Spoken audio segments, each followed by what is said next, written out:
How to log in on Pimfer.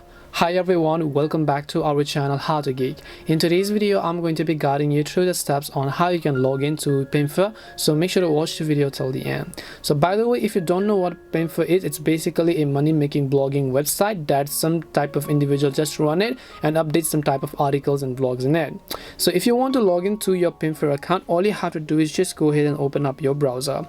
Then you want to go to the official URL, which is pimfer.com. I will also make sure to drop a direct link down below.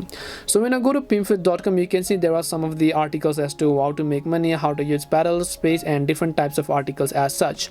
And one thing that you want to understand is that Pimfer doesn't require you to sign into your account, because even if I tap on the three lines icon from the top right, you can see I have home, tech, business, health, sport, education, blog, but I don't have the options such as account or sign in or sign up, which means that in order to read blogs on Pimfer, it's actually absolutely free. You don't have to actually really do anything or even sign up or create an account, log in with Google or whatever else, all that process in order to read some blogs. And that is it for this video. Hope this video answered your question. If it did help you, make sure to leave a like and subscribe to the channel, and if you have any questions, feel free to leave them down. Thank you very much for watching till the end, and see you in the next video.